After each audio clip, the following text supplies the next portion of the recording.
शुक्लाम्भरधरं विष्णुं सशिवर्णं चतुर्भुजं प्रसन्नवदनं ध्यायेत् सर्वविघ्नोपशान्तये। आपदामपहत्तारं दातारं सर्वसम्पदां लोकाभिरामं श्रीरामं భూయో భూయో నమామ్యహం అని నా రామచంద్రమూర్తికి నమస్కారం చేసుకుని మన రామాయణంలో అరణ్యకాండలో 13 సర్గలు పూర్తి చేసుకున్నాము. ఇంకా 14వ సర్గ దగ్గర నుంచి చదువుకుంటూ ముందుకు వెళ్దాము. అప్పుడేం జరిగిందంటే, మన అగస్త్యుల వారు రామచంద్రమూర్తికి మార్గోపదేశం చేశారు. ఉత్తర మార్గం చూపించారు. ఇటువైపు నుంచి నువ్వు కొంత దూరం వెళ్ళావంటే, అక్కడ పంచవటి వస్తుంది. నాకు దగ్గరలోనే ఉంటావు. అక్కడ ఉండి నువ్వు ఎంతకాలం ఉండవలసి ఉన్నదో, ఇంకా నీ కాలం ఎంత మిగిలిందో అంతవరకు పూర్తి చేసుకుని, నీ ప్రతిజ్ఞ పూర్తి చేసుకుని, మళ్ళీ నువ్వు అయోధ్యకు తిరిగి వెళ్ళిపోవచ్చు. ఈలోగా ఉన్నంత వరకు సీత సంతోషంగా ఆడుకుంటూ ఉండేట్టు, లక్ష్మణుడు కూడా సంతోషించేట్టు, నువ్వు కూడా సంతోషించేట్టు ఉండు. అట్లానే నువ్వు చేయగలిగినంత తాపసికులకు సహాయం చేస్తూ ఉండు అని ఉపదేశం చేశారు. రామచంద్రమూర్తి బయలుదేరి వస్తూ ఉన్నారు. ఇంకప్పుడేం జరిగిందని చూసుకుంటూ వెళ్దాము. అథ పంచవటీం గచ్చన్ అంతరా రఘునందనః ఆససాద మహాకాయం గృధ్రం భీమ పరాక్రమం. మన రఘునందనుడు రామచంద్రమూర్తి ఇంకా ఆ విధంగా అగస్త్యుల వారిచ్చిన ధనస్సు, బాణాలు, అమ్ముల పొది, కత్తి మొదలైనవి కూడా పుచ్చుకున్నారు. ఇంకా అవన్నీ తీసుకుని సీతమ్మతో పాటు లక్ష్మణ స్వామితో పాటు బయలుదేరి పంచవటి వైపుకు గచ్చన్ వెళ్తూ అంతరా మధ్యలో భీమ పరాక్రమంతో, భయంకరమైన పరాక్రమంతో, మహాకాయంతో, పెద్ద శరీరంతో ఉన్న ఒక గృధ్రాన్ని, ఒక గద్దను ఆససాద చేరారు. ఆయన పంచవటి వైపుకు వెళ్తూ ఉంటే మధ్యలో ఒక పెద్ద గద్ద కనిపించింది. తం దృష్ట్వా తౌ మహాభాగౌ వటస్థం రామలక్ష్మణౌ మేనాతే రాక్షసం పక్షిం బ్రువాణౌ కహ భవాన్ ఇతి. ఆ గద్ద వటస్థం, వటవృక్షం పైన ఉన్నది. తం దృష్ట్వా దాన్ని చూసి ఆ మహాభాగ్యవంతులు రామలక్ష్మణులు ఆ పక్షిని ఒక రాక్షసుడేమో అని మేనాతే అనుకున్నారు. అయినా కూడా దాని దగ్గరికి వెళ్తూ భవాన్ కహ, మీరు ఎవరండి అని బ్రువాణః దాంతో అడిగారు. సహ తౌ మధురయా వాచా సౌమ్యయా ప్రీణయన్నివ ఉవాచ వత్సా మాం విద్ధి వయస్యం పితుః ఆత్మనః. సహ ఆ గద్ద తౌ వాచ వాళ్ళ మాటలు విని మళ్ళీ అది సౌమ్యయ మధురయ వాచ, సౌమ్యమైన మధురమైన మాటలతో ప్రీణయన్నివ వాళ్లకు ప్రీతి కలిగిస్తూ ఉవాచ ఈ విధంగా అన్నది. వత్స నాయనా, మాం నన్ను ఆత్మనః పితుః వయస్యం విద్ధి, మీ నాన్నగారికి స్నేహితుణ్ణని తెలుసుకో అని చెప్పింది. నేను మీ నాన్న స్నేహితుణ్ణి అని చెప్పింది. సహ తం పితృసఖం బుద్ధ్వా పూజయామాస రాఘవః సహ తస్య కులం అవ్యగ్రం అథ పప్రచ్ఛ నామ చ. సహ రాఘవః మన రామచంద్రమూర్తి తం ఆ గద్దను పితృసఖం బుద్ధ్వా తన తండ్రికి స్నేహితుడని తెలుసుకుని పూజయామాస ఎంతో గౌరవించాడు. సహ ఆయన తస్య ఆ గద్ద యొక్క కులాన్ని, నామాన్ని చ అవ్యగ్రం పప్రచ్ఛ సౌమ్యంగా, నిష్కల్మషంగా, మీ పేరేంటండి, మీరెక్కడి నుంచి వచ్చారు, మీ కులమేమి అంటే మీరు ఏ కులంలో నుంచి వచ్చారు, ఎక్కడి నుంచి వచ్చారు అని, మీరు ఎక్కడి నుంచి వచ్చారు, మీ పేరేంటండి అని అడిగారు. రామస్య వచనం శ్రుత్వా సర్వభూత సముద్భవం ఆచచక్షే ద్విజః తస్మై కులం ఆత్మానం ఏవ చ.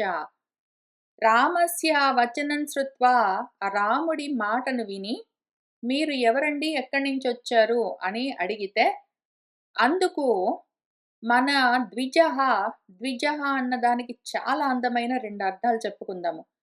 ద్విజము అంటే రెండో జన్మ ఎత్తింది అని అర్థం. పక్షి అని అర్థం. ముందు గుడ్డుగా వచ్చి తర్వాత అందులో నుంచి పక్షిగా బయటికొస్తుంది గాబట్టి, పక్షులను, పాములను, బల్లులను వాటన్నింటిని ద్విజులని పిలుస్తారు. రెండో జన్మ ఎత్తే. పళ్ళు కూడా మన నోట్లో ఉన్న పళ్ళను గూడా ద్విజులంటారు. ఎందుకంటే, ముందు ఒక సెట్ పళ్ళొచ్చి అవి రాలిపోయి మళ్ళీ అక్కడి నుంచి ఇంకో పళ్ళొస్తాయని. అయితే ఆ ద్విజము గ్రూప్‌లో ఇప్పుడు పక్షి గాబట్టి ఇది, గద్ద గాబట్టి ద్విజం అని చెప్పుకోవచ్చు. ద్విజన్మ ఎవరైతే జ్ఞానంతో రెండో జన్మ ఎత్తుతారో జ్ఞానులు అని అర్థం ద్విజులు అంటే. ఇక్కడ పక్షి కూడా ద్విజమే. ఎందుకు అంటే 2 పక్షములు జ్ఞానము, వైరాగ్యము అన్న రెక్కలతో ఉన్న వాళ్ళందరూ పక్షులే. ఆ పక్షములతో ఉన్నవాళ్ళు ద్విజులే. జ్ఞానంతో రెండో జన్మ ఎత్తిన వాళ్ళు కూడా ద్విజులే.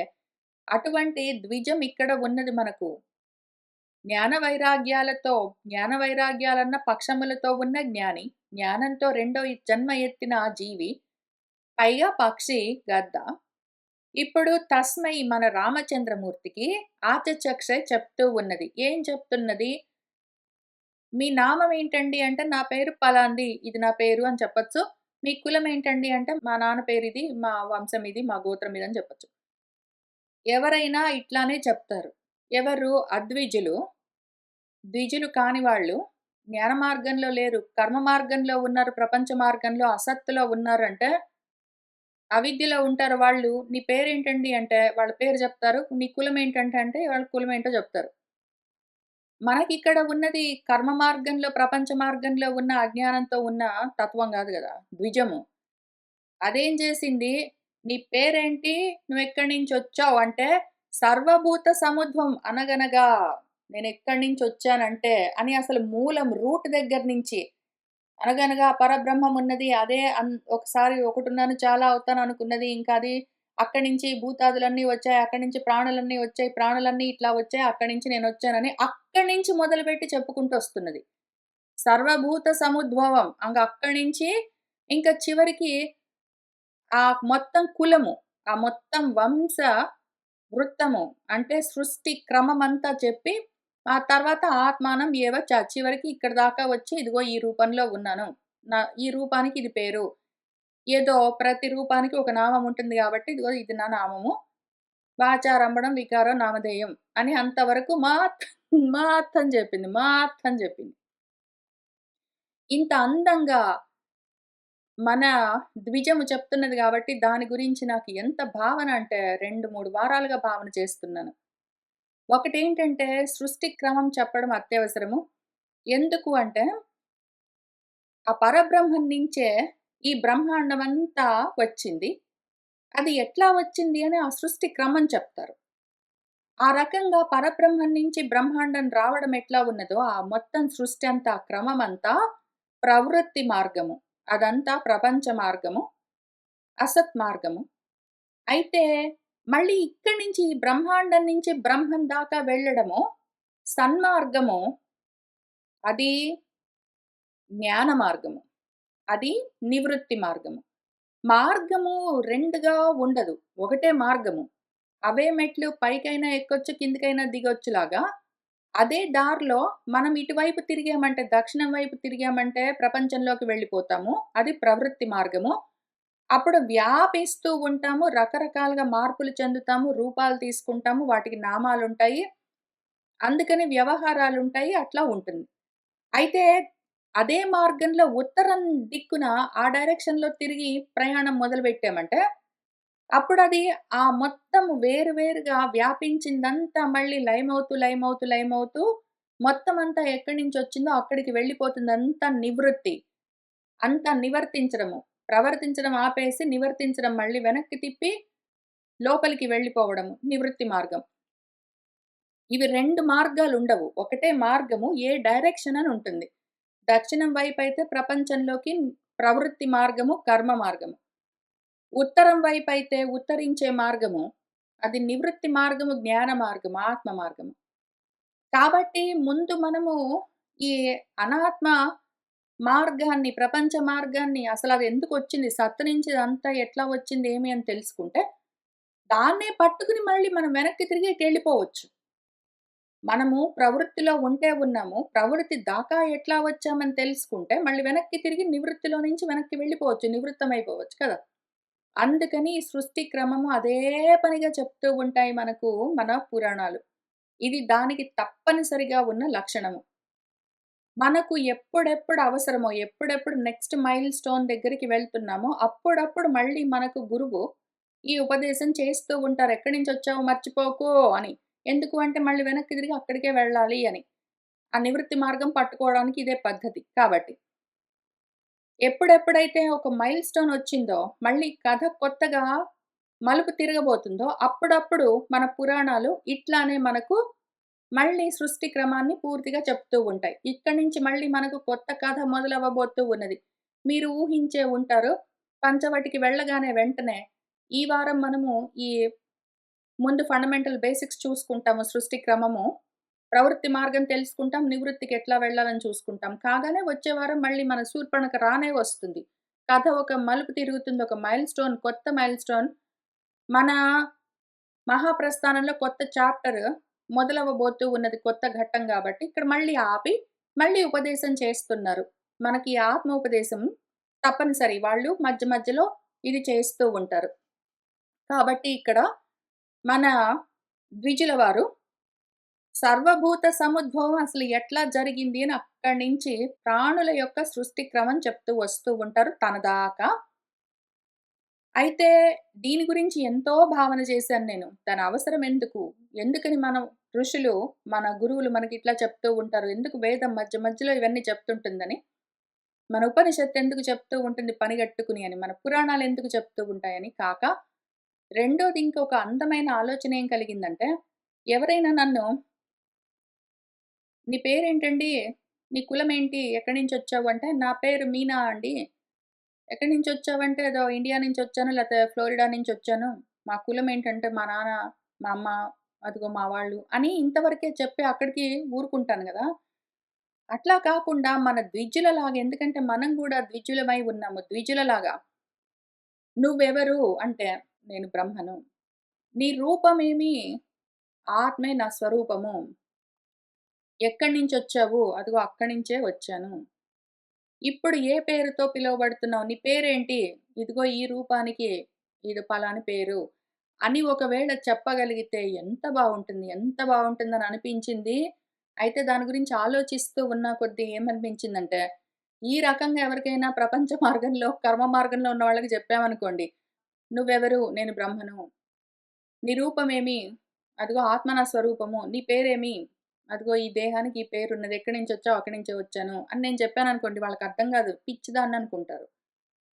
వాళ్ళకింతే జెప్పాలి. వాళ్ళకి మీనా అని జెప్పాలి. ఫ్లోరిడాలో ఉంటాను. ఇండియా నుంచొచ్చాను. ఇంకింతే జెప్పాల్సుంటుంది వాళ్ళకి. అయితే మన మార్గంలోనే ఉన్నవాళ్ళెవరైనా ఉండి, మనం ఇవన్నీ జెప్తుంటే అర్థం జేసుకోగలిగితే ఎంత బాగుంటుంది గదా! అని అనిపించింది. దాంతో పాటే మన మార్గంలో ఉన్నవాళ్ళు నీ పేరేంటి? నువ్వు ఎక్కడి నుంచొచ్చావు? ఎక్కడుంటావు? అని అడగను గూడా అడగరు. కాబట్టి చెప్పవలసిన పని గూడా లేదు. అయితే ఇక్కడ అదృష్టం ఏంటంటే, మన ద్విజుడు ఇంకొక ద్విజుడి చేత అడగబడ్డాడు. ఒక జ్ఞాని ఇంకో జ్ఞానితోటి అడుగుతూ ఉంటే, ఒక జ్ఞాని "నీ పేరేమి?" అంటే ఈ రూపానికి. "ఎక్కడి నుంచొచ్చావు?" అని అడిగితే, "ఈ రూపం ఎక్కడి నుంచొచ్చింది? దానికున్న పేరేమి?" అని ఇంకొక ద్విజుల వారు, జ్ఞానుల వారు చెప్తూ ఉన్నారు. ఇద్దరు జ్ఞానులు మాట్లాడుకుంటే ఎట్లా ఉంటుంది గదా! అని ఎంత ఆనందం అనిపించిందంటే, ఇంతకీ అది. ఇక్కడ ఇద్దరు జ్ఞానులు మాట్లాడుకుంటూ ఉన్నారు. ఇద్దరు గురు శిష్యులు మాట్లాడుకుంటూ ఉన్నారు. మనం వింటూ వెళ్తాము. కాబట్టి సర్వభూత సముద్భవం ప్రాణుల యొక్క సృష్టి క్రమం చెప్తూ ఉన్నారిక్కడ. అంతకన్నా ముందు పంచభూతాలు అవన్నీ ఇంతకు ముందు చెప్పారు కాబట్టి దాన్నక్కడికి ఆపారు. ఇంకిక్కడి నుంచి మొదలుపెట్టారు. పూర్వకాలే మహాబాహో ఏ ప్రజాపతయః అభవన్ తాన్ మే నిగతతః సర్వాన్ ఆదితః శృణు రాఘవ రామ ఓ మహాబాహో పూర్వకాలంలో అనగనగా ఒకానొక సమయంలో మొట్టమొదలు ఏ ప్రజాపతులు ఉద్భవించారో, వాళ్ళను సర్వాన్ మొత్తం అందరిని మే నిగతతః నేను చెప్తూ ఉంటే, ఆదితః మొదటి నుంచి శృణు విను. ఎందుకు మొదటి నుంచి వినడమో, ఎక్కడి నుంచొచ్చామో తెలుసుకుంటే మళ్ళీ వెనక్కి తిరిగి అక్కడికే వెళ్ళిపోవచ్చు. ఎక్కడి నుంచొచ్చామో గూడా తెలియకపోతే, మనం రూట్ తెలియకపోతే అసలు మన మూలాలే మనకు తెలియకపోతే ఎక్కడి నుంచి ఎక్కడికి వెళ్తాము? కర్దమః ప్రథమః తేషాం. ఎవరు? మన ప్రజాపతుల గురించి చెప్తున్నారు. మొట్టమొదటి ప్రజాపతి దగ్గర నుంచి మొదలుపెడుతున్నారు.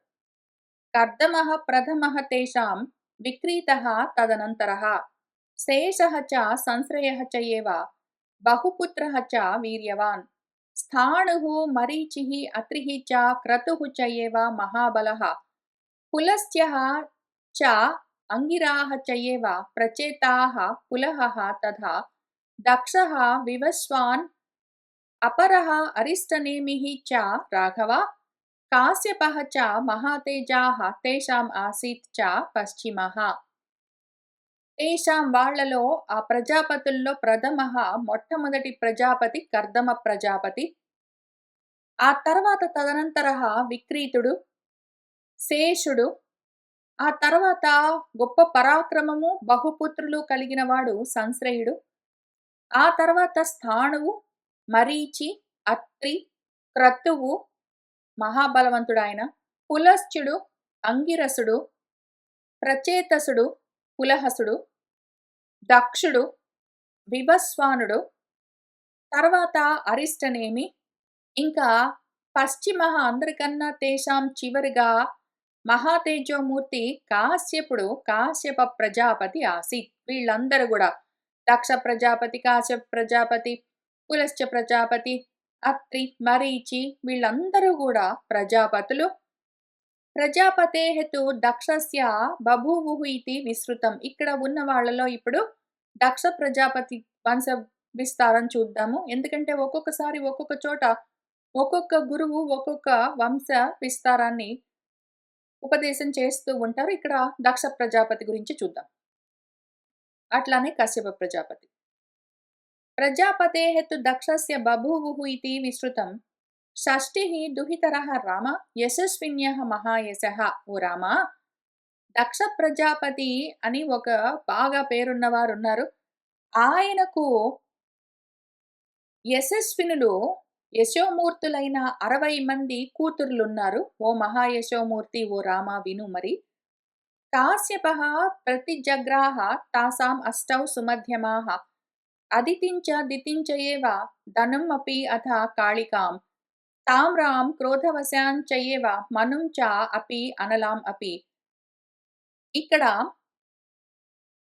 ఆ 60 మంది కూతుర్లలో, దక్ష ప్రజాపతి యొక్క కూతుర్లలో, తాసాం వాళ్ళలో అష్టౌ సుమధ్యమాః ఒక 8 మంది ఆ అందమైన ఆడపిల్లలను కాశ్యపుడు ప్రతిజగ్రాహ, కాశ్యప ప్రజాపతి పెళ్లి చేసుకున్నాడు. ఆ 8 మంది ఎవరు అంటే అదితి. కాశ్యపుడికి అదితికి కలిగిన ప్రజలు బిడ్డలే ఆదిత్యులు, ద్వాదశాదిత్యులు. అట్లనే కాశ్యపుడు దితిని పెళ్లి చేసుకున్నాడు. వాళ్లకు కలిగిన సంతానము దైత్యులు. కాశ్యపుడు ధనువును పెళ్లి చేసుకున్నాడు. వాళ్లకు కలిగిన సంతతి దానవులు. ఆ కాశ్యపుడికి ఆయన భార్య కాళికకు కలిగిన పిల్లలు కాళికేయులు. తర్వాత తామ్ర, క్రోధవశ, మను అని మనువుకు కాశ్యపుడికి కలిగిన బిడ్డలు మనుష్యులు. అనల, ఆమెను కూడా పెళ్లి చేసుకున్నాడు. తాః తు కన్యాః తతః ప్రీతః కాశ్యపః పునః అబ్రవీత్. ఈ 8 మందిని పెళ్లి చేసుకున్న తర్వాత మన కాశ్యపుల వారు ప్రీతః ఎంతో సంతోషించి, ప్రీతిగా తాః కన్యాః ఆ అమ్మాయిలతో, తన భార్యలతో తతః ఈ విధంగా అబ్రవీత్ అన్నాడు. వాళ్ళతో ఏం చెప్పాడంటే, పుత్రాన్ త్రైలోక్య భర్తॄన్ జనయిష్యథా మత్సమాన్. మత్సమాన్ నాకు సమానమైన త్రైలోక్య భర్తॄన్ ముల్లోకాలకు భర్తలైన వాళ్ళు, ముల్లోకాలకు ప్రభువులైన పుత్రాన్ పుత్రులను జనయిష్యథా మీరు జన్మింపచేయవలసి ఉన్నది అని అన్నాడు. అప్పుడేమైందంటే అతిథిః తత్మనాః రామ దితిః చ మనుజర్షభ కాళికా చ మహాబాహో శేషాః తు అమనసః అభవన్. ఓ రామ, ఓ మనుజర్షభ, ఓ మహాబాహో, ఆయన అట్లా నాకు సమానమైన ముల్లోకాలకు భర్తలైన పుత్రులను మీరు జన్మింప చేయవలసి ఉంటుంది అంటే అతిథి విన్నది తన్మనాహ సరే అలాగే అన్నది మనసులో పెట్టుకున్నది. దితి కూడా సరే అలాగే అన్నది. కాళిక కూడా ఒప్పుకున్నది. కానీ శేషాహ మిగిలిన వాళ్ళు అమనసః అభవన్ వాళ్లకు వేరే అభిప్రాయం ఉన్నది. వాళ్ళు వేరేగా కోరుకున్నారు. ఇప్పుడు అతిథ్యాం జగ్నిరే దేవాః త్రయస్త్రింశత్ అరిందమా. ఓ అరిందముడా రామా! అదితికి త్రయస్త్రింశత్ దేవాః జగ్నిరే 33 మంది దేవతలు జన్మించారు. వాళ్ళను ఆదిత్యులని పిలుస్తారు. ఇంకా మిగిలిన వాళ్ళు కూడా ఉన్నారు. ఎవరో చూద్దాం. అదితికి పుట్టిన బిడ్డల్లో ఆదిత్యులున్నారు 12 మంది. వసవులున్నారు అష్టవసవులు 8 మంది. రుద్రులు ఏకాదశ రుద్రులు 11 మంది. అశ్వినీ దేవతలు 2.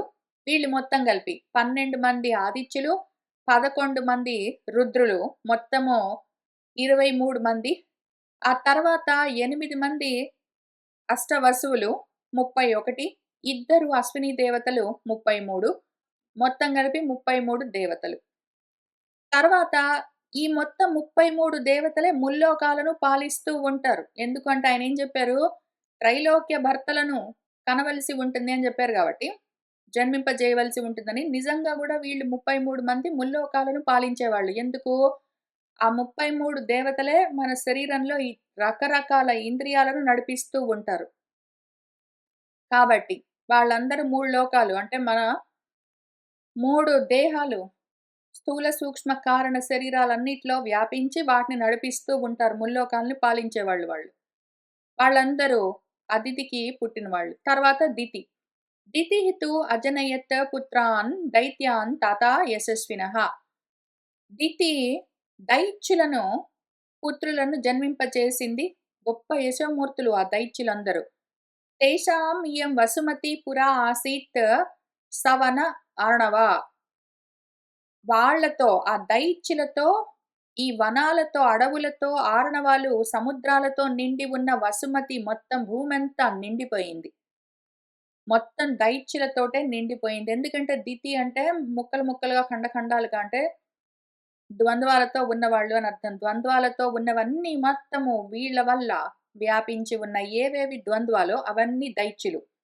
ఏవైతే రాత్రి పగలు ఆకలి దప్పిక, సుఖము దుఃఖము, శోకము మోహము, జర మరణము, స్వర్గము నరకము, పుణ్యము పాపము అని ఎన్ని ద్వంద్వాలున్నాయో అవన్నీ మొత్తం భూమంతా అంతటా నిండిపోయాయి. ధనువుతు అజనయత్ పుత్రం అశ్వగ్రీవం అరిందమా. ధనువు ఆమె అశ్వగ్రీవము అన్న కొడుకును కన్నది. నరకం కాళకం చయేవ కాళికా అపి వ్యజాయత. కాళిక మన కశ్యపుడు ఇద్దరు కలిసి ఒక ఇద్దరు కొడుకులను కన్నారు. ఒక ఆయన పేరు నరకుడు, ఒక ఆయన పేరు కాళకుడు. తర్వాత క్రౌంచీం భాసీం తథా స్యేనీం ధృతరాష్ట్రీం తథా శుకీం తామ్రామపి సుషువే కన్యాః పంచ ఏతాః లోక విసృతాః. ఇక్కడ ఈయన మన దక్ష ప్రజాపతి యొక్క 8 కూతుర్లలో తామ్ర ఉన్నది గదా! అదితి చూసాము, దితి చూసాము, ధను చూసాము, కాళిక చూసాము. ఇప్పుడు తామ్రను చూద్దాం. తామ్రకి ఎవరెవరు బిడ్డలు కలిగారంటే క్రౌంచి, భాసి, స్యేని, ధృతరాష్ట్రి, శుకి అన్న 5 లోక విస్తృతమైన కూతుర్లను కన్నది.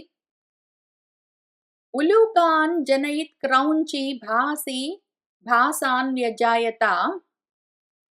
స్యేని స్యేనాంశ్చ గృధ్రాంశ్చ వ్యజాయత సుతేజసః. ధార్తరాష్ట్రీ తు హంసాంశ్చ కలహంసాంశ్చ సర్వశః. చక్రవాకాంశ్చ భద్రంతే విజజ్ఞే సా అపి భామిని. శుకి నతాం విజజ్ఞే తు నతాయాః వినతా సుతా. దశ క్రోధవశ రామ విజజ్ఞే హి ఆత్మసంభవాః. మృగీం చ మృగమందాం చ హరీం భద్రమదామపి. మాతంగీమపి శార్దూలీం శ్వేతాం చ సురభీం తథా.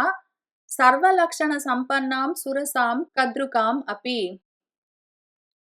ఇందులో ఈ తామ్రకు క్రౌంచి, భాసి, స్యేని, ధృతరాష్ట్రి, శుకి అని 5గురు కూతుర్లు కలిగారు కదా! మళ్ళీ వీళ్ళకి ఒక్కొక్కళ్ళకి చాలా ప్రజలు ఉద్భవించారు. వాళ్ళెవరో చూద్దాము.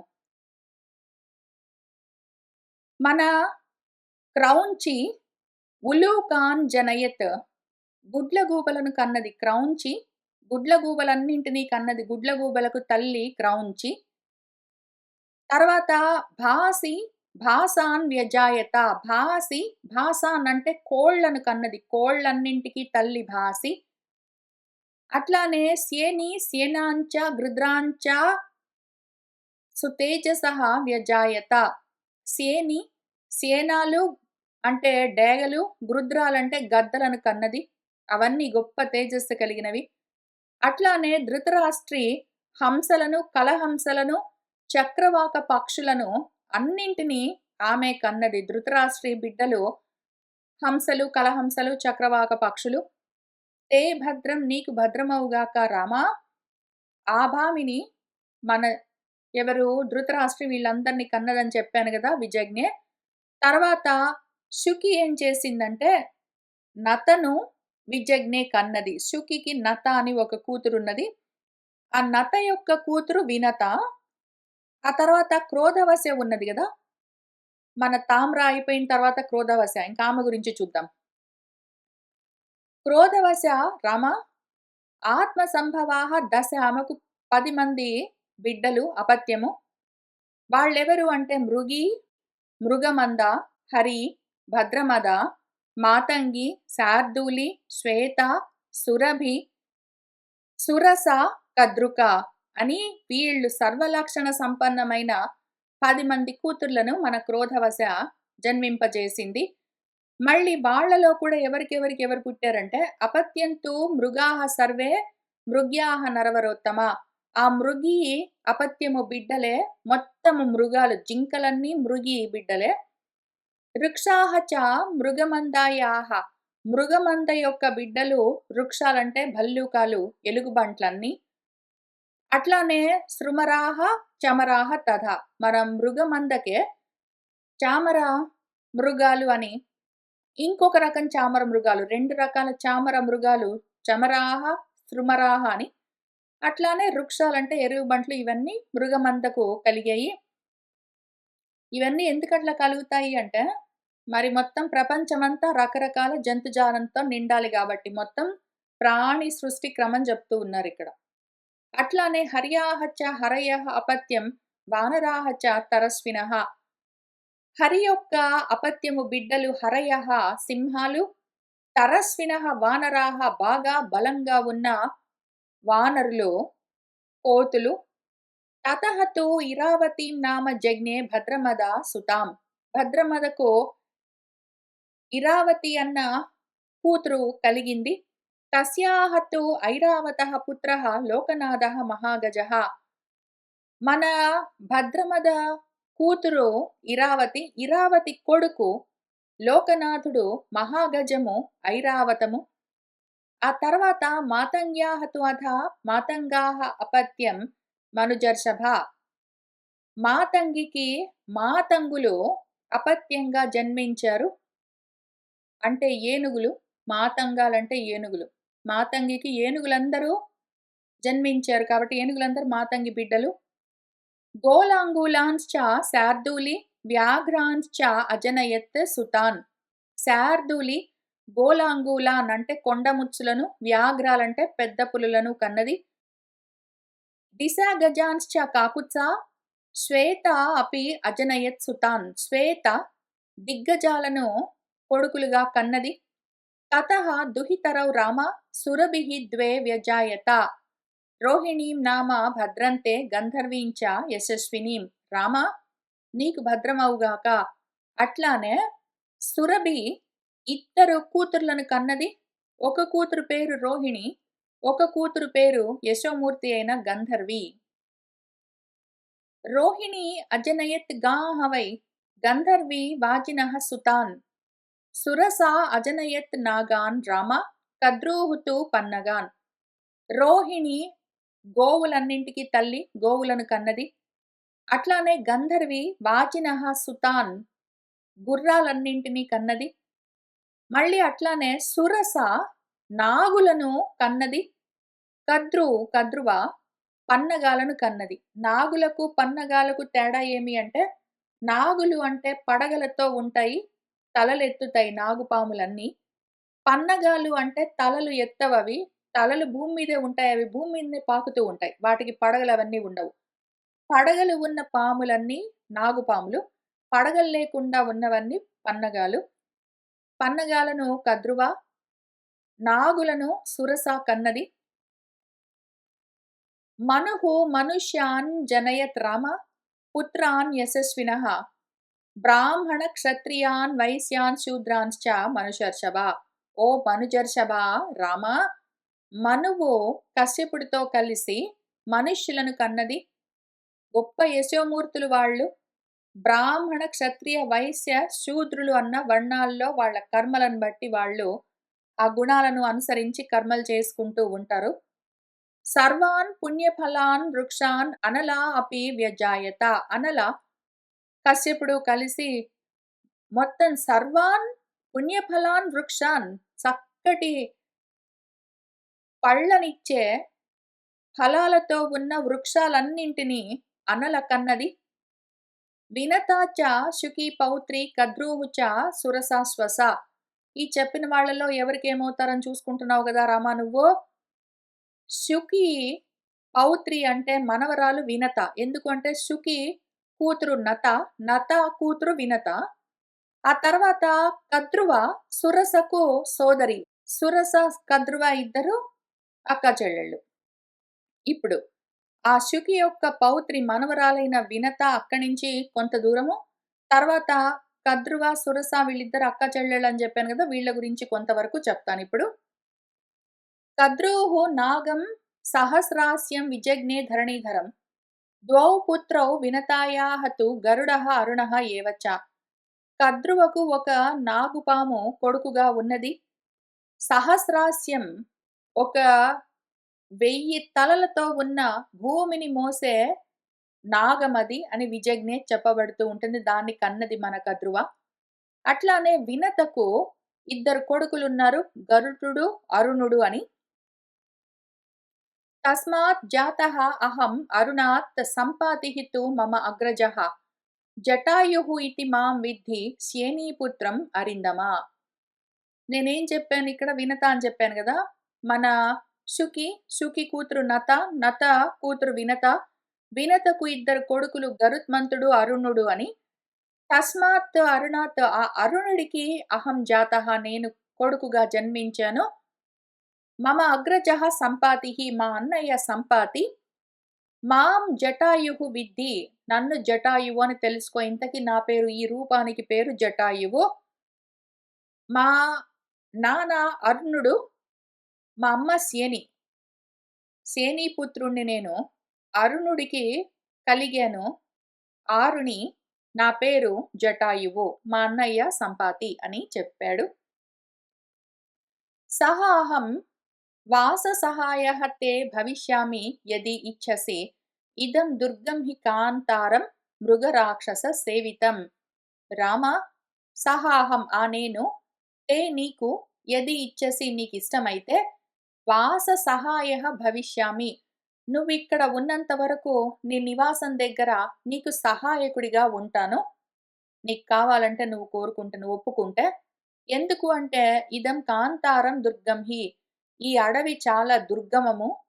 మృగాలు రాక్షసులతో సేవింపబడుతూ ఉంటుంది. ఇక్కడ వన్యమృగాలు, రాక్షసులు ఎక్కువ ఉంటారు. కాబట్టి నీ నివాసం దగ్గర నీకు సహాయంగా ఉండమంటే ఉంటాను నీకిష్టమైతే అని చెప్పాడు.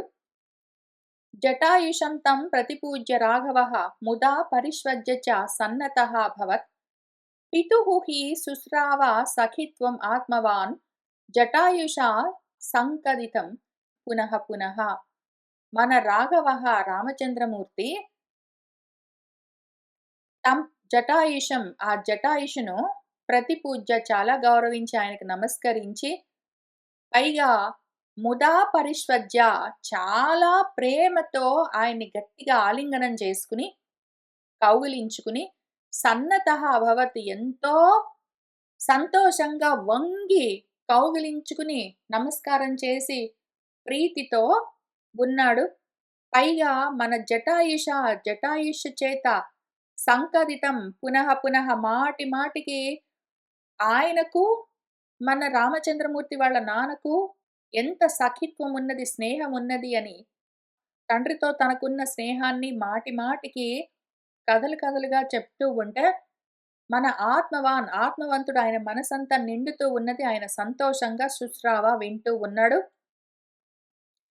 సహ తత్ర సీతాం పరిదాయ మైథిలీం సహైవ తేన అతిబలేన పక్షిణ జగామ తాం పంచవటీం స లక్ష్మణః రిపూన్ దిదక్షన్ శలభాన్యివ అనలః. సహా మన రామచంద్రమూర్తి మైథిలీం సీతాం పరిదాయ, ఆ మైథిలిని సీతమ్మను తీసుకుని లక్ష్మణ లక్ష్మణ స్వామితో కలిసి అతిబలేన తేన పక్షిణా సహైవ, ఆ మహాబలం కలిగిన పక్షితో సహా తాం పంచవటీం జగామ, ఆ పంచవటి వైపుకి వెళ్తూ ఉన్నారు. ఎట్లా వెళ్తూ ఉన్నారంటే, అనలము అగ్నిదేవుడు శలభాలను అంటే మిడతలను కాల్చడానికి వెళ్తున్నట్టుగా, శత్రువులను కాల్చడానికి వెళ్తున్నాడా అన్నట్టుగా రామచంద్రమూర్తి పంచవటి వైపుకు వెళ్తూ ఉన్నారు. ఇత్యార్షే వాల్మీకి ఆదికావ్యే రామాయణే అరణ్యకాండే చతుర్దశ సర్గ సంపూర్ణం. ఇంకా తర్వాత ఏం జరిగిందంటే, తతః పంచవటీం గత్వా నానావ్యాళ మృగాయితాం ఉవాచ భ్రాతరం రామః సౌమిత్రిం దీప్త తేజసం. ఇంకా తర్వాత నెమ్మదిగా వాళ్ళు ఆ పంచవటి దగ్గరికి వెళ్ళారు. అదంతా రకరకాల వ్యాళాలు అంటే క్రూర మృగాలతో కూడి ఉన్నది. మన దీప్త తేజస్సుతో కూడి ఉన్న రామచంద్రమూర్తి అటువంటి దీపిస్తున్న తేజస్సుతో ఉన్న సౌమిత్రితో తన సోదరుడితో ఈ విధంగా ఉవాచ అంటూ ఉన్నారు. ఆగతాః స్మ యదోద్దిష్టం అముం దేశం మహర్షిణా అయం పంచవటీ దేశః సౌమ్య పుష్పిత పాదపః. ఓ సౌమ్య లక్ష్మణ, ఆగతాః స్మ వచ్చినట్టున్నామో, యథా ఉద్దిష్టం ఏ విధంగా మనకు ఉపదేశం చేశారు, ఇటు సైడ్ వెళ్ళావంటే ఇంత దూరం వెళ్ళావంటే అక్కడ పంచవటి అన్న ప్రదేశం ఉంటుంది. అక్కడ ఈ గుర్తులుంటాయి అని ఏమి గుర్తులు చెప్పారో, ఆ మహర్షి చేత చెప్పబడ్డ గుర్తులున్న అముం దేశం, ఈ ప్రదేశానికి వచ్చాం మనము. ఇది పంచవటి దేశః సౌమ్య, ఇదిగో ఇదే పంచవటి ఉన్న ప్రదేశము. బహుపుష్పిత పాదపః, బాగా పుష్పించిన పాదపాలు అంటే చెట్లతో ఉన్నది. ఇదే ఆ ప్రదేశం వచ్చేసినట్టున్నాము. సర్వతః చార్యతాం దృష్టిః కాననే నిపుణః హి అసి ఆశ్రమః కతరస్మిన్నః దేశే భవతి సమ్మతః. ఇంకా ఈ కాననే ఈ అడవిలో ఈ చుట్టుపక్కలంతా సర్వతః దృష్టిః చార్యతాం, అంతా దృష్టి సారించి చూడు ఈ చుట్టుపక్కలంతా. నిపుణః హి అసి, నైపుణ్యం కలిగిన వాడివి గదా. కతరన్నస్మిన్ దేశే నః ఆశ్రమః సమ్మతః భవతి. ఈ ప్రదేశంలో ఎక్కడైతే మనకు సమ్మతమైన చక్కటి ఆశ్రమం, కుటీరం నిర్మించుకోవడానికి తగిన ప్రదేశం ఉంటుందో దాన్ని మరి నిర్ధారించు. నైపుణ్యం ఉన్నది గదా నీకు, నిపుణుడివి ఈ విషయంలో.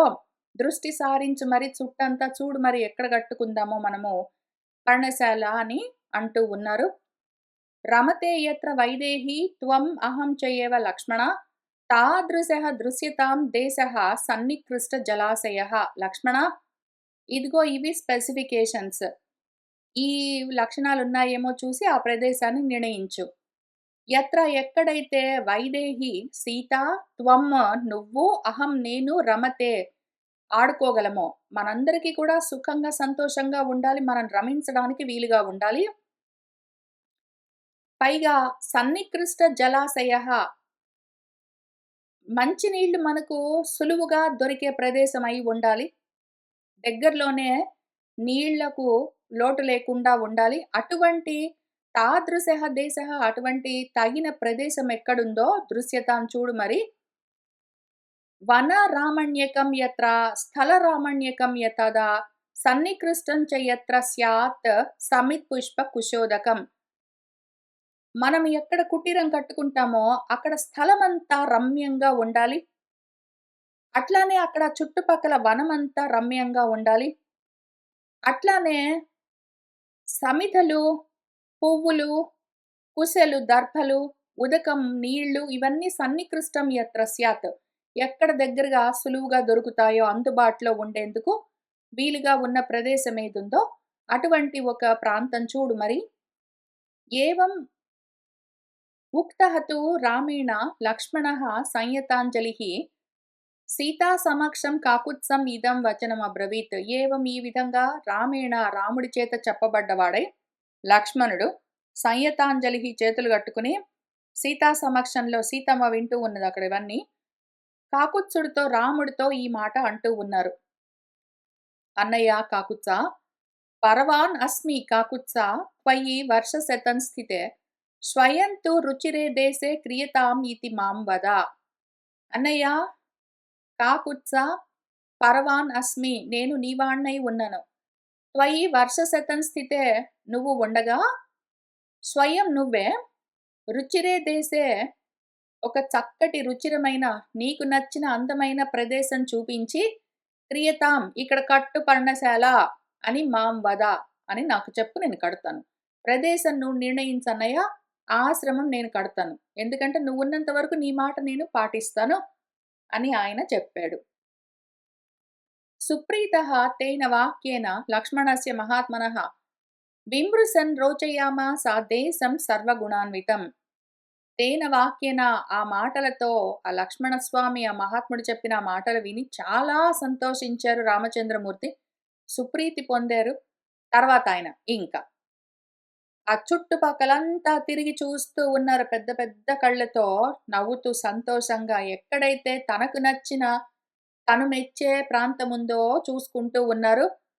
ఆ ప్రదేశమంతా విమృశన్ వెతుకుతూ వెళ్ళారు. ఒక ప్రదేశము సర్వగుణాన్వితము ఆయన కోరుకున్న విధంగా చక్కటి గుణాలతో లక్షణాలతో ఉన్నది రోచయామాస. చూసి ఆయన ఒప్పుకున్నారు. ఆయన అంగీకరించారు. ఇష్టపడ్డారు. సహతం రుచిరం ఆక్రమ్య దేశం ఆశ్రమకర్మణి హస్తౌ గృహీత్వా హస్తేన రామః సౌమిత్రిం అబ్రవీత్. ఇంకా రామచంద్రమూర్తి సహాయన ఒక రుచిరం దేశం చూసుకున్నారు. ఆశ్రమ కర్మణి ఆశ్రమాన్ని నిర్మించుకోవడం కోసం ఒక అందమైన తనకిష్టమైన ప్రదేశం చూసుకున్నారు. ఇంకా ఆక్రమ్య అంటే ఆక్రమించడం అంటే పరాక్రమించడం అంటే నడుస్తూ వెళ్ళడం అని అర్థం. ఇంకా అటువైపు నడుస్తూ ఆయన లక్ష్మణ స్వామి హస్తవు చేతులను తన హస్తేన గృహీత్వా తన చేతులతో పట్టుకుని లక్ష్మణ స్వామి చేయి పట్టుకుని ఆయన తీసుకుని వెళ్తూ నడిచి చూపిస్తూ ఎక్కడ ఎంతవరకు తను తన పర్ణశాల కట్టుకోవాలనుకుంటున్నారో అది చూపిస్తూ సౌమిత్రితో ఇదం అబ్రవీత్ ఇట్లా చెప్తూ ఉన్నారు. అయం దేశః సమః శ్రీమాన్ పుష్పితైః తరుభిః వృతః ఇహ ఆశ్రమ పదం సౌమ్య యథావత్ కర్తుమర్హసి. సౌమ్య తమ్ముడా లక్ష్మణ అయం దేశః ఈ ప్రదేశం చూసావా ఇదంతా సమతలంగా ఉన్నది ఎత్తుపల్లాలు లేకుండా. శ్రీమాన్ శ్రీమంతమై ఉన్నది లక్ష్మీ కళలతో ఉన్నది. పుష్పితైః తరుభిః వృతః చక్కగా పుష్పించిన చెట్లతో ఉన్నది. ఇహ ఇక్కడ సౌమ్య లక్ష్మణ ఆశ్రమ పదం యథావత్ కర్తుమర్హసి ఇక్కడ మనకు ఆశ్రమ పదాన్ని మనకెట్లా కావాలో అట్లా నువ్వు మరి నిర్మించు అని చెప్పాడు. ఆశ్రమం అంటే ఒక్క చిన్న గూడు లాంటిది కట్టడానికి కుదరదు మరి. వాళ్ళు ఉండడానికి ఇంతమందికి గదులు కావాలి. పక్కన యజ్ఞశాల కావాలి. అట్లానే వాళ్ళకు వంటశాల కావాలి. వాళ్ళు కూర్చొని మాట్లాడుకోవడానికి ఉండాలి. అటువంటివన్నీ కావాలి. కాబట్టి అవన్నీ ఎట్లా అవసరమో అట్లా యథావత్ కర్తుమర్హసి చేయవలసి ఉంది మరి చేస్తావా అని అన్నారు. ఇయం ఆదిత్య సంకాశైః పద్మైః సురభి గంధిభిః అదూరే దృశ్యతే రమ్య పద్మిని పద్మశోభిత. ఇయం ఇక్కడ చూసావా ఒక రమ్యమైన పద్మిని పద్మాల కొలనున్నది. దాన్నిండా ఆదిత్య సంకాశైః సూర్యుడిలాగా ప్రకాశిస్తూ ఉన్న సురగంధిభిః పద్మైః సుగంధ పరిమళాలతో ఉన్న పద్మాలతో నిండి ఉన్నది. పద్మాలతో శోభిల్లుతున్న ఈ పద్మాల కొలనున్నది. పక్కనే అదూరే దృశ్యతే పక్కనే అల్లంత దూరంలో కనిపిస్తున్నది చూసావా. మనం మన ఇంట్లో కూర్చొని మన పర్ణశాలలో నుంచి చూస్తూ ఉంటే కూడా పద్మాలన్నీ వికసిస్తూ కనిపిస్తాయి. చాలా అందంగా, సుందరంగా ఉంటుంది ఇక్కడ కట్టుకుంటే మనం ఇల్లు. యథా ఆఖ్యాతం అగస్త్యేన మునినా భావితాత్మన ఇయం గోదావరి రమ్య పుష్పితైః తరుభిః వృతా. అదిగో అగస్త్యుల వారు ఎట్లా చెప్పారో ఆ భావితాత్ముడు, ఆ మహర్షి, ఆ ముని, అట్లానే అదిగో ఈ గోదావరి నది రమ్యంగా పుష్పించిన పువ్వులతో నిండి ఉన్న చెట్లన్నీ దాని చుట్టూ ఉన్నాయి. ఆ గోదావరి నది కనిపిస్తున్నది చూసావా అల్లంత దూరంలో. హంస కారండవాకీర్ణ చక్రవాక ఉపశోభిత న అతిదూరే న చ ఆసన్నే మృగయూథ నిపీడితాః మయూరనాదితాః రమ్యాః ప్రాంశవః బహుకంధరాః దృశ్యంతే గిరయః సౌమ్య ఫుల్లైః తరుభిః ఆవృతాః. అక్కడ చూసావా ఈ కొలనేమో చక్కటి పద్మాలతో నిండి ఉన్నది. తుమ్మెదలు కూడా, భ్రమరాలు కూడా ఉండి ఉండొచ్చక్కడ. అట్లానే ఈ పక్కనే గోదావరి ప్రవహిస్తూ ఉన్నది. చక్కటి పుష్పించిన చెట్లతో ఉన్నది. హంసలు, కారండవ పక్షులు వాటితో ఆకీర్ణము నిండి ఉన్నది. చక్రవాక పక్షులతో శోభిల్లుతున్నది. కాక పక్కనే అంటే చాలా దగ్గర గూడా గాదు. చాలా దూరం గూడా గాదు. మరీ దగ్గరగా, మరీ దూరంగా గాకుండా గిరులున్నాయి. పర్వతాలు, కొండలు కనిపిస్తున్నాయి అందంగా చూసావా? మృగయూథ నిపీడితాః చక్కగా జింకల సమూహాలతో నిండి ఉన్నాయి ఆ కొండలన్నీ. మయూరనాదితాః రమ్యాః అందమైన నెమళ్ళతో, ఆ నెమలి కూతలతో అక్కడంతా మారుమ్రోగుతూ ఉన్నది. ప్రాంశవః ఎత్తుగా ఉన్నాయి, మనకు నీడనిస్తాయి. బహుకంధరాః చాలా గుహలతో ఉన్నాయి. అప్పుడప్పుడు మనము ఆ గుహల్లోకి కూడా వెళ్ళొచ్చు. ఆ చుట్టుపక్కల ప్రాంతాలన్నీ చూసి రావచ్చు. పుల్లైహి బాగా విచ్చుకున్న పువ్వులతో ఉన్న చెట్లతో నిండి ఉన్నాయి ఆ కొండలన్నీ. అవి కనిపిస్తూ ఉన్నాయి. మరీ దగ్గరగా గూడా గాదు. మరీ దూరం గూడా గాదు.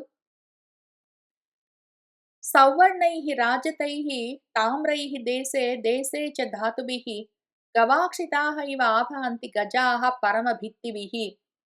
అసలా కొండల మీద తలుపులు, కిటికీలు ఉన్నట్టు గనిపిస్తున్నది చూసావా? పరమభిత్తిభిః భిత్తులు అంటే గోడలు, గవాక్షాలంటే కిటికీలు. ఏవో కిటికీలున్నట్టు, గోడలున్నట్టు కనిపిస్తున్నాయి అక్కడ. ధాతువులన్నీ బంగారు రంగులో ఉన్నవి, వెండి రంగులో ఉన్నవి, తామ్రము అంటే కాపర్, రాగి రంగులో ఉన్న ధాతువులతో, మినరల్స్‌తో నిండి ఉన్నాయి. ఆ కొండలన్నీ ప్రకాశిస్తూ ఉన్నాయి. ఏవో గజాల్లాగా కొండలన్నీ ఏనుగుల్లాగా కనిపిస్తూ ఉన్నాయి అందంగా. ఆ ధాతువులన్నీ కారుతూ ఉంటే కరిగి సాయంత్రం పూట ఏదో మదగజాల యొక్క మదం జాలువారుతున్నట్టుగా కనిపిస్తున్నది చూసావా? సాళైః తాళైః తమాలైః చ ఖర్జూర పనస ఆమ్రకైః నీవారైః తిమిసైః చ ఏవ పున్నాగైః ఉపశోభితాః. ఈ చుట్టుపక్కల ప్రాంతమంతా కొండలతో సహా అంతా సాలైః మద్ది చెట్లు, తాళైః తాటి చెట్లు, తమాలైః తమాల వృక్షాలు, ఖర్జూర వృక్షాలు, పనస చెట్లు, ఆమ్రాలు మామిడి చెట్లు, నీవారాలు కంబ చెట్లు, తిమిసాలు నేమి చెట్లని ఏవేవో పేర్లన్నీ ఉన్నాయి. పున్నాగ చెట్లు వీటన్నిటితో ఉపశోభితాః బాగా శోభిల్లుతూ ఉన్నది ఈ ప్రాంతమంతా. చూతైః అశోకైః తిలకైః చ చంపకైః కేతకైః అపి పుష్పగుల్మలతోపేతైః తైః తరుభిః ఆవృతాః. చూతైః మళ్ళీ ఇంకో రకం మామిడి పళ్ళు, అశోక చెట్లు, తిలక వృక్షాలు, చంపకాలు, సంపెంగలు, కేతకాలు, మొగలి చెట్లు ఎంత పరిమళభరితమైన సువాసనలతో ఉంటాయో. పుష్పాలతో, గుల్మాలు అంటే పొదలతో, లతలతో ఉపేతము కూడి ఉన్న రకరకాల చెట్లన్నిటితో నిండి ఉన్నది చక్కగా ఈ ప్రాంతమంతా. చందనైః, స్పందనైః, నీపైః, పార్ణాసైః, వికుచైః అపి ధవా అశ్వకర్ణ కదిరైః శమీ కించుక పాటలైః.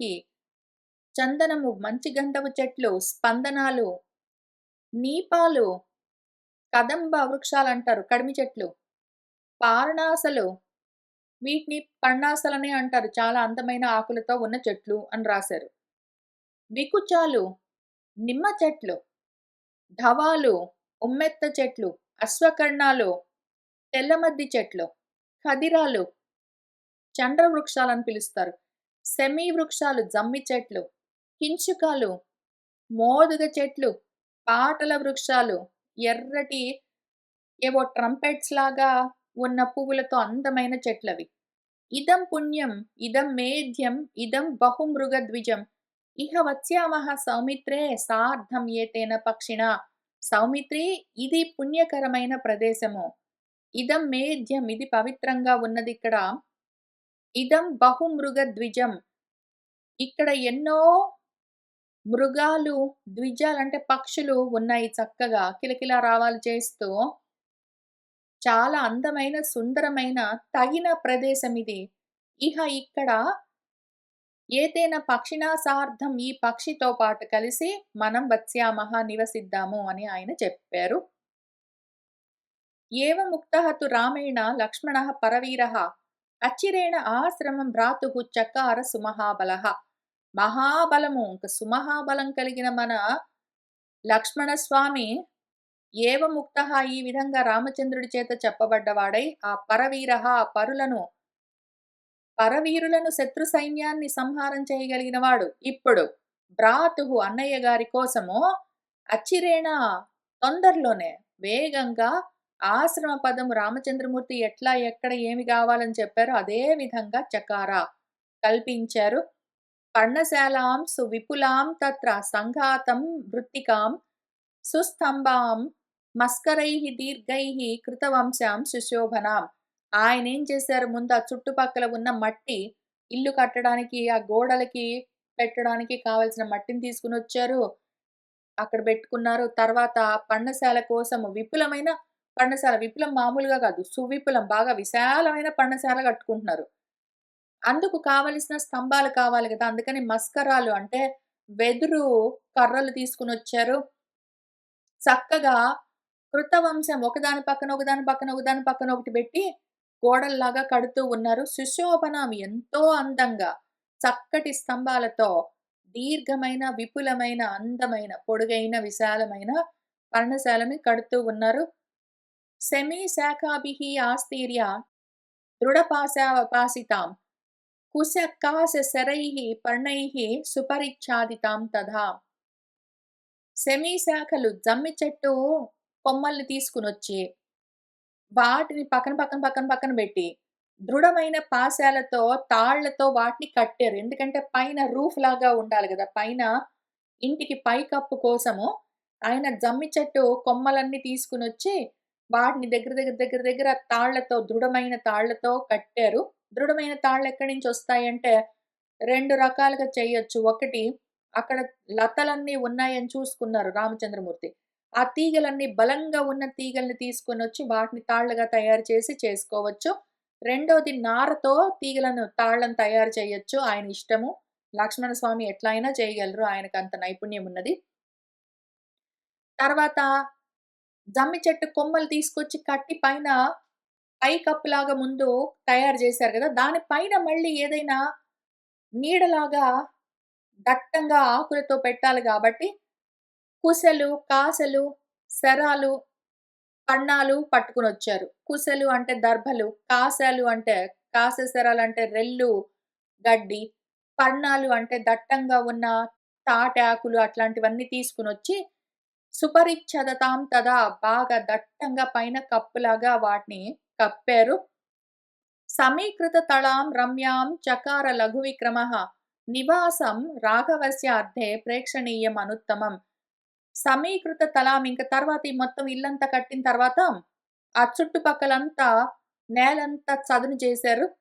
రమ్యంగా, అందంగా, ప్రేక్షణీయం, అసలు చూడవలసిందే అంత అందంగా, అనుత్తమము, సాటిలేని, చాలా ముద్దులొలికే పర్ణశాలను, ఆ కుటీరాన్ని, ఆ ప్రాంతాన్ని మొత్తాన్ని మన లఘు విక్రమః, లఘు అంటే వేగంగా, లాఘవంగా, తొందరగా, శీఘ్రంగా పని చేయగలిగిన మన లక్ష్మణ స్వామి అతి తొందరలోనే రాఘవస్య అర్థే, రామచంద్రమూర్తి కోసం రమ్యమైన నివాసాన్ని చకారా చేశారు. సహసా లక్ష్మణः శ్రీమాన్ నదీం గోదావరీం తదా స్నాత్వా పద్మాని చ ఆదాయ సఫలః పునః ఆగతః. మన లక్ష్మణస్వామి, మన శ్రీమంతుడు ఇంకా సహసా ఇల్లు కట్టేసిన తర్వాత ఇంకా మట్టి అవన్నీ ఉంటాయి మరి. ఆయన మట్టితో వాటితో అందంగా ఇల్లు కట్టారు. కాబట్టి కట్టిన తర్వాత ఆయన వెళ్ళి గోదావరి నదిలో స్నానం జేసి, అదే నదిలో పక్కన పద్మాల కొలనని గూడా ఉన్నది చూసుకున్నారు. అందులో నుంచి చక్కటి పద్మాలను పుచ్చుకుని, ఆ చుట్టుపక్కల పళ్ళ చెట్లన్నీ ఉన్నాయి. పళ్ళను కూడా పుచ్చుకుని, పువ్వులు, పళ్ళు తీసుకుని వచ్చారాయన వెనక్కి. తతః పుష్పబలిం కృత్వా శాంతించ సహ యథావిధి దర్శయామాస రామాయ తత్ ఆశ్రమ పదం కృతం. ఇంకా ఆయన ఇల్లు కట్టిన తర్వాత వెళ్ళి స్నానం చేసి పూలు, పళ్ళు తీసుకొనొచ్చి, ఆ పూలతో అందంగా ఇల్లంతా అలంకరించి, పళ్ళన్నీ అక్కడ ఉంచి, చేయవలసిన పూజలు శాంతి చేసిన తర్వాత, ఇంకా ఆయన యథావిధిగా చేయవలసిన కృత్యాలన్నీ పూర్తి చేసి, అకృతమైన తయారైన ఆశ్రమ పదాన్ని రామాయ దర్శయామాస రామచంద్రమూర్తికి చూపించారు. అంతవరకు రామచంద్రమూర్తి చూడలేదంట, చూస్తూనే ఉన్నారు. ఇల్లు మొత్తం కట్టేసిన తర్వాత, దాన్ని అలంకరించిన తర్వాత, స్నానం చేసొచ్చి ఇంకప్పుడు ఆయన రాముడిని లోపలికి తీసుకెళ్ళి చూపిస్తూ ఉన్నారు. సహ తం దృష్ట్వా కృతం సౌమ్యం ఆశ్రమం సీతయా సహ రాఘవః పర్ణశాలాయాం హర్షం ఆహరత్యత్ పరం. సహా రాఘవః మన రామచంద్రమూర్తి కృతం తం సౌమ్యం ఆశ్రమం దృష్ట్వా ఆ తయారైన సౌమ్యమైన, అందమైన ముద్దులొలుకుతున్న రమ్యమైన ఆశ్రమాన్ని చూసి సీతమ్మతో సహా ఆ పర్ణశాలను చూసినాక ఆయనకి ఎంత ఆనందం కలిగిందంటే పరమహర్షం అహారత్. ఎంతో హర్షాన్ని పొందారు. సుసంహృష్టః పరిష్వజ్య బాహుభ్యాం లక్ష్మణం తదా అతి స్నిగ్ధం చ గాఢం చ వచనం చ ఇదం అబ్రవీత్. సుసంహృష్టః ఎంతో సంతోషించిన వాళ్ళై లక్ష్మణుణ్ణి ఇంకా బాహుభ్యాం 2 చేతులతో అతి స్నిగ్ధం, అతి ప్రేమతో, అతి స్నేహంతో, అతి గాఢంగా పరిష్వజ్య గట్టిగా కౌగిలించుకున్నారు. కౌగిలించుకొని ఇంక ఆయన ప్రేమ ఎంత పొంగిందంటే అంత గట్టిగా కౌగిలించుకొని లక్ష్మణ స్వామిని ఇదం వచనం అబ్రవీతి మాట అంటూ ఉన్నారు. ప్రీతోస్మితే మహత్కర్మ యత్వయా కృతం ఇదం ప్రభో ప్రదేయః యన్నిమిత్తంతే పరిష్వంగః మయా కృతః. ప్రీతోస్మి ఎంతో సంతోషించాను లక్ష్మణ. ఏదైతే ఇదం త్వయా నీ చేత ఈ మహత్కర్మ కృతం, ఇంత గొప్ప పని చేయబడ్డది, ఇంత అందంగా కట్టావు ఈ ఇల్లు మొత్తము. యత్ నిమిత్తం తే ప్రదేయః నీకేదైనా ఇవ్వాలంటే నేను ఇంక ఏమి ఇవ్వగలను? కాబట్టి మయా పరిష్వంగః కృతః అందుకని కౌగిలించుకున్నాను. ఇంత అందమైన ఇల్లు నా కోసం కట్టావు. నిన్ను చూస్తే నాకు ఎంత సంతోషంగా ఉన్నదంటే, ఎంత ప్రేమొస్తున్నదంటే, నీకేమివ్వగలను నేను అందుకనే కౌగిలించుకున్నాను అని జెప్పారు. భావజ్ఞేన కృతజ్ఞేన ధర్మజ్ఞేన చ లక్ష్మణ త్వయా నాథేన ధర్మాత్మా న సంవృత్తః పితా మమ. లక్ష్మణ నువ్వు ధర్మం తెలిసిన వాడివి. ఏమి చెయ్యాలి అని ఆ కర్మలన్నీ తెలిసిన వాడివి. ఏమి చెయ్యాలి, ఎప్పుడు చెయ్యాలి, ఎట్లా చెయ్యాలి అన్నీ తెలిసిన వాడివి. భావజ్ఞుడివి నువ్వు. నా మనసులోని భావాలను తెలుసుకుని నాకిష్టమైనట్టు చేయగలిగిన వాడివి. అటువంటి త్వయా నాథేన, అటువంటి నువ్వు నాకు నాథుడిగా నన్ను చూసుకుంటూ ఉంటే, ఆ ధర్మాత్ముడు నాన్న లేకుండా ఎక్కడికి పోయాడు? ఆయన న సంవృత్తః ఆయన మరణించలేదు. నానేమి మరణించలేదు. నీ రూపంలో నా కళ్ళెదురుగానే ఉన్నాడు. నువ్వు నాకు తండ్రివై నన్ను ఇంతగా చూసుకుంటున్నావు లక్ష్మణ అని చెప్పారు. ఏవం లక్ష్మణం ఉక్త్వా తు రాఘవః లక్ష్మీవర్ధనః తస్మిన్ దేశే బహుఫలే న్యవసత్ సుసుఖం వసి. ఏవం ఈ విధంగా మన లక్ష్మీవర్ధనుడు, లక్ష్మిని వృద్ధిం పొందించేవాడు రాఘవుడు రామచంద్రమూర్తి లక్ష్మణ స్వామితో చెప్పి, బహుఫలే తస్మిన్ దేశే కందమూలాలు, ఫలాలు, పుష్పాలు, ఉదకము అన్నీ చక్కగా కావలసినంతగా ఉన్న ఆ సుందరమైన ప్రదేశంలో సుసుఖంగా అయితే వాటన్నిటిని అనుభవిస్తూ ఇంద్రియాల నిగ్రహం కోల్పోయి కాదు, ఇంద్రియాలని వశంలో ఉంచుకుని ఆయన చాలా సుఖంగా న్యవసత్ సుఖిస్తూ ఉన్నారు. అక్కడ నివసిస్తూ ఉన్నారు. ఇత్యార్షే వాల్మీకి ఆదికావ్య రామాయణే అరణ్యకాండే పంచదశ సర్గ సంపూర్ణం. ఇంకా తర్వాత వాళ్ళు ఆ ప్రాంతంలో, ఆ ప్రదేశంలో ఎంత సుఖంగా నివసిస్తూ ఉన్నారు అని ఒక సర్గ ఉంటుంది. ఇంకా దాని వెనకాల వెంటనే తర్వాత సర్గల నుంచి మన శూర్పణఖ వస్తుంది. ఇంక కథ ఇంకో మలుపు తిరుగుతుంది. ఇంక వేగం పుంజుకుంటుంది. తర్వాత ఏం జరిగిందని మనం వచ్చే వారం కలిసి కూర్చొని చదువుకుంటూ ముందుకు వెళ్దాము. ఇవాల్టికి ఇక్కడికి ఆపుతున్నాను. సర్వం శ్రీ సీతారామచంద్ర ప్రభు పాదారవిందార్పణమస్తు. మంగళం కోసలేంద్రాయ మహనీయ గుణాత్మనే చక్రవర్తి తనూజాయ సార్వభౌమాయ మంగళం. వేద వేదాంత వేద్యాయ మేఘశ్యామమూర్తయే పుంసాం మోహన రూపాయ పుణ్యశ్లోకాయ మంగళం.